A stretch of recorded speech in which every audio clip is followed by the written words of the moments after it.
Tonight on Q2, no date, no answers. We have the investigation, we have the information, we have the statements, we have all the things that we need. We just got to get it scheduled. Why a coroner's inquest into a deadly police shooting is still on hold 18 months later.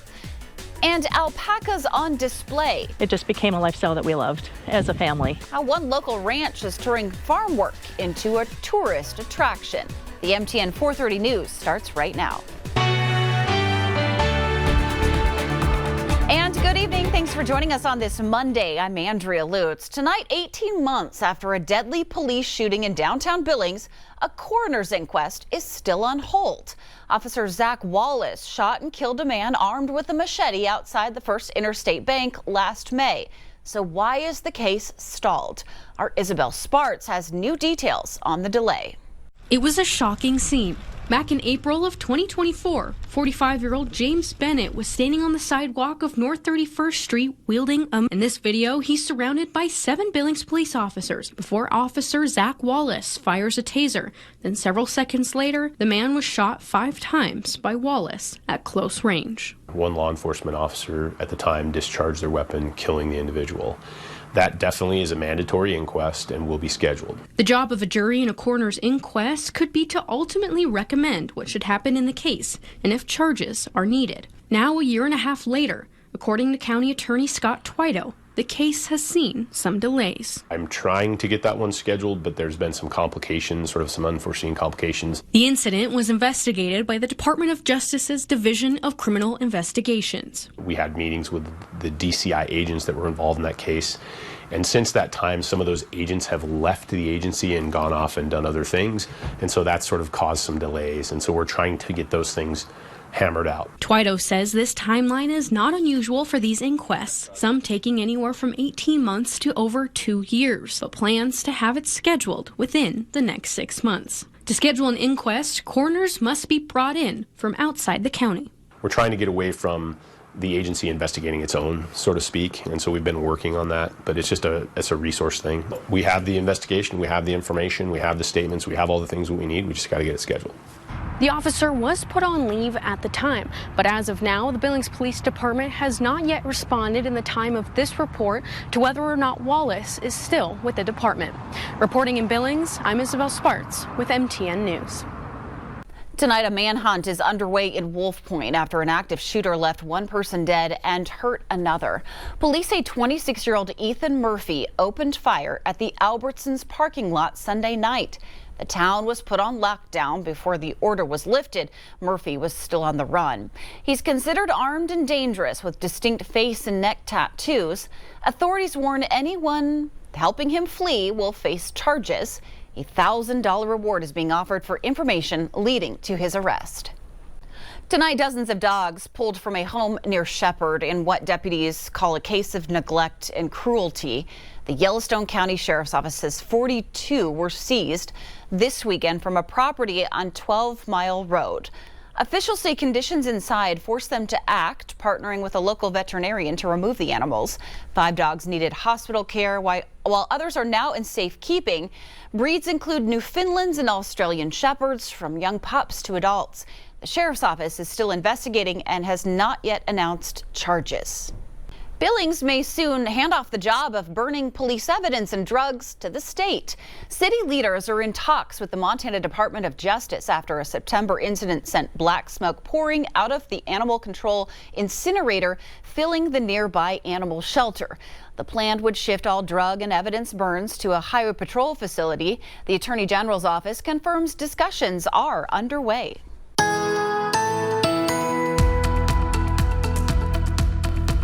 Here's a live shot from Missoula where you see the clouds moving in, and there's been some rain showers there at 77 degrees, but the winds at 20 miles an hour. We're going to see stronger winds in western Montana around some of these thunderstorms this evening. You see the flag there as we start looking out towards Bozeman at the airport at 74. The winds are a little bit stronger in town, and some of those showers could start to move in there. Went to the other side of the pass. Here's a look out towards Livingston from Bozeman Pass, where it's 78, but a lot more sunshine. And just just a little bit of an east breeze. So you can see western Montana starting to feel the effects of this next weather system coming in. That's producing some shower and thunderstorm activity, little flickers of lightning here this afternoon, where gusty winds will be a concern around some of the thunderstorms. But we're still warm and dry in the eastern plains, and that's not going to change for a few days. But when it does, the change is going to be fairly dramatic. We'll show you coming up. Tonight, a multi-million-dollar project is about to change life for seniors in Miles City. Well, check this out. New aerial footage shows the $4 million senior center rising on Haynes Avenue. The facility is expected to open later this fall, funded in part by the $750,000 block grant. Once complete, it will offer a modern space for seniors to gather and stay active and connect with their community. Tonight, President Trump says a deal to end the invasion in Gaza could be within reach. He's hosting Israeli Prime Minister Benjamin Netanyahu at the White House today, pushing to finalize an agreement. Natalie Brand reports. Israeli Prime Minister Benjamin Netanyahu arrived to the White House facing pressure to accept a peace deal with Hamas. President Trump, are you confident, sir, there'll be peace in Gaza anytime soon? White House Press Secretary Caroline Leavitt confirmed the administration has presented a 21-point plan to both sides. The president has been working tirelessly on this effort to bring this war in Gaza and to bring this conflict in the Middle East to an end. He wants to see all of the hostages released. There are reports it includes an immediate ceasefire, the release of remaining Israeli hostages within 48 hours, and a post-war plan that includes governance in Gaza without Hamas. The president knows and believes that this is as good of a plan as these sides are going to see. The president met with Arab leaders last week on the sidelines of the UN General Assembly, and the administration says it's had direct and indirect conversations with Hamas as well. Family and loved ones of hostages rallied in Tel Aviv over the weekend, calling Netanyahu an obstacle in finalizing a ceasefire agreement. He has sabotaged every chance for a deal, blown up contacts, bombed the intermediaries, incited against the hostage families. Over the weekend, Israeli forces moved into Gaza City's residential areas. The Israeli military saying it struck 140 military targets over the past 24 hours. Natalie Brand, CBS News, the White House. Tonight, tragedy in Michigan after a gunman opens fire inside a Mormon church, killing 4, wounding 8 others. Police say the attack happened during a Sunday morning service in Grand Blanc.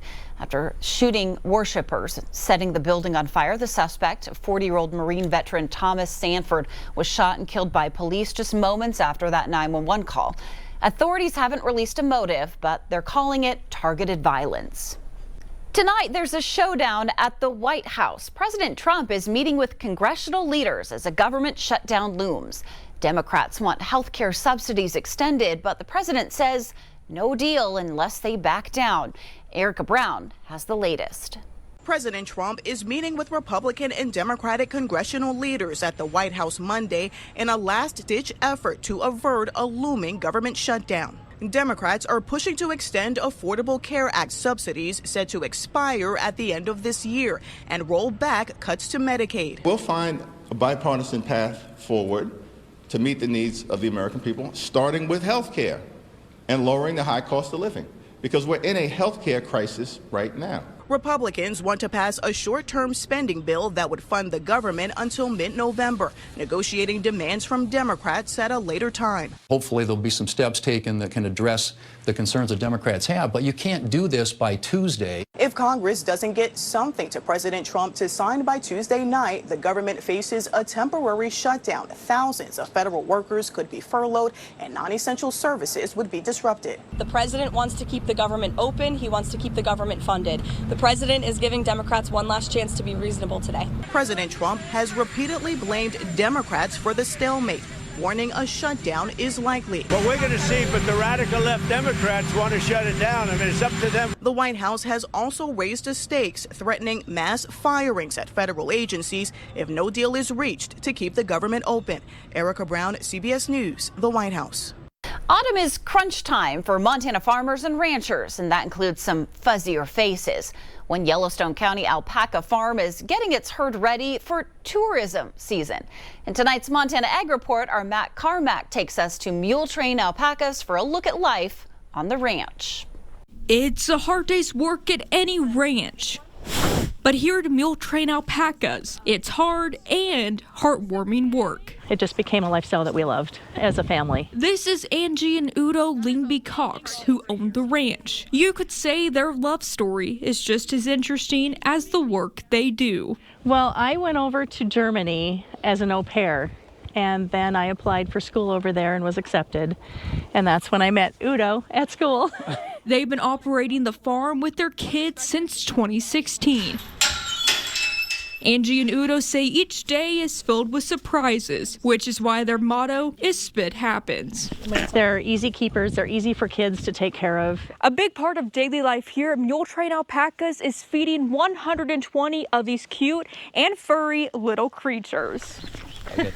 For Udo, the day begins at 5:30 a.m. to start feeding the alpacas and the sheep, chicken, dogs, and other animals around the farm. They have one of the best fibers in the world, one of the softest fibers in the world. All that work for the soft, cotton-like wool. It is one of the best fibers out there. When Angie and Udo aren't at their 9-to-5s, they're taking care of these alpacas, whether that's shearing their fiber, trimming their toenails, or weighing the new babies. I'll clean it and skirt it and sort it, and then I'll send it off to the mill and tell them what I'd like to have done with it. And then they send it back with either ready-made products or yarn, roving, felt, different types of things, yeah. And it's work you can see up close for yourself. I mean, who doesn't want to hold a 3-day-old baby alpaca? We do tours by appointment right now. Come and visit us, see how amazing these animals are.